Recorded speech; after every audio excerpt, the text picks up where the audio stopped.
खुलासा हुआ है क्या, कुछ मामला है पूरा और उसमें कितने लोगों की अरेस्टिंग हुई है? 29/8/2024 को मुखबिर खास सूचना पर लगभग रात के 11 बजे के आसपास 3 व्यक्तियों को पुलिस द्वारा गिरफ्तार किया गया है। पूछने पर उनका तलाशी करने पर यह समझ में आ गया कि ये तीनों बहुत शातिर चोर है, जो लगातार गुडम्बा, सैरपुर, मडियाओं, बिजनौर और अन्य जगहों पे, लखनऊ के विविध जगहों पे बंद मकानों में ताला तोड़ के प्रवेश करके चोरी कर रहा था। तो इनसे और गहराई से पूछताछ करने पर यह पता चला, उनका टारगेट ये से था कि जो न्यूली डेवलपिंग एरियाज था, जहाँ पर ज़्यादातर लोग शहर के अंदर काम कर लेते हैं और सुबह के टाइम पे घर पे नहीं रहते हैं, उनका घर खास तौर से चिन्हित करके उसमें ताला तोड़ के लोहे का रॉड के साथ या प्लायर्स के साथ जो भी साधन मिलता था उससे ताला तोड़ के घर के अंदर जाके कीमती सामान, केवल जेवरात और कैश, कोई और ज़्यादा चीज़ नहीं चोरी करता था। ये केवल जेवरात और कैश और कुछ शौकीन चीज़ जो उनको शौकीन लगता है, जैसे एक मुकदमा में एक हेलमेट उठा के लेके गया, तो जैसे कुछ शौकीन चीज़ भी इनके द्वारा चोरी करता था। तो प्रस्तुत तीनों अभियुक्त का पहचान ऐसा है: मासूम अली उर्फ इमरान, सूरज कश्यप पुत्र रामू कश्यप, हबीब उर्फ सैफ खान पुत्र मोहम्मद अली। तीनों हाल में लखनऊ की अलग अलग जगहों पे किराए के मकान पे रह रहा था। ये तीनों ही बहुत ज़्यादा अभियोग पहले भी कर चुका है और कई बार जेल भी जा चुका है। इन तीनों का दोस्ती या गिरोह का शुरुआत भी जेल से ही हुआ है, जिसमें तीनों लोग जेल के निकलने के बाद एक साथ काम करने का तय किया गया था। आज इन तीनों को न्यायालय के सामने पेश कराकर पुलिस द्वारा आवश्यक विधिक कार्रवाई किया जा रहा है। जो गिरफ्तार हुए हैं ये केवल वारदात को अंजाम देते थे, अन्य जगहों पर करते थे?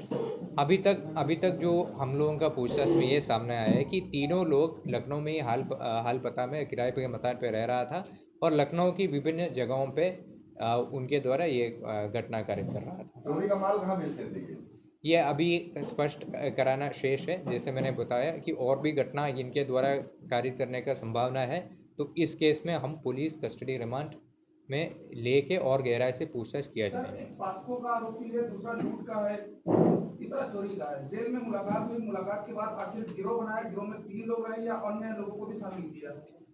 इसमें जितना जैसे 7 मुकदमा का खुलासा आज हुआ है, इसमें लगभग सब जगहों पे इनका सीसीटीवी फुटेज आने जाने और घटना कारित करने का है, जिसमें से ये स्पष्ट है कि ये तीनों लोग इस गिरोह में संबंध है। और इसमें जो पूछताछ हम लोग के द्वारा किया गया, तो इसमें इनके द्वारा ये बताया गया कि जब जेल में एक बार चला गया तो इनके पास और कोई ऑप्शन नहीं था पैसा बनाने के लिए। इन्होंने सोचा सबसे आराम से काम, सबसे easy way to make money crime है, और इसीलिए वो बंद घरों में चोरी करने का प्लान किया है।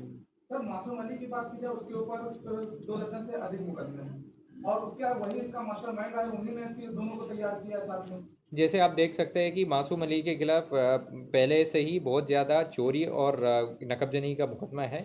ये एक तरफ से अगर देखा जाएंगे तो ये घर में चोरी करने के एक्सपर्ट है, तो इनके इशारे पर और इनके नेतृत्व में ये गिरोह काम कर रहा था। चोरी करके यहीं रहते थे या कहीं बाहर चले जाते थे? नहीं, ये लखनऊ में ही किराए के मकान पर रहते थे।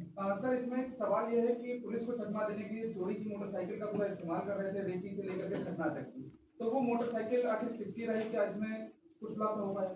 बिल्कुल, हम उसका ओनर को ट्रेस करा के दाखिल करके उसको उनके तक वो पहुंचा रहे हैं। और भी इन्होंने हेलमेट, जो एक घटना से उन्होंने जो चोरी किया, वो हेलमेट के भी प्रयोग कर रहा था। सुराग सर सीसीटीवी से मिला या जो सामान चोरी की थी उसके जरिए से सुराग मिला इंटरकॉम? दोनों है, सीसीटीवी में भी ये लोग कई जगह पे कैद हुआ है, और जो चोरी का सामान, इनके जो मोटरसाइकिल और इनका जो द्वारा प्रयुक्त हेलमेट है, उससे भी इनका पहचान हुआ। जो ये चोरी के जेवरात चोरी करते थे वो कहाँ बेचते थे, ऐसा कुछ इन्होंने बताया नहीं?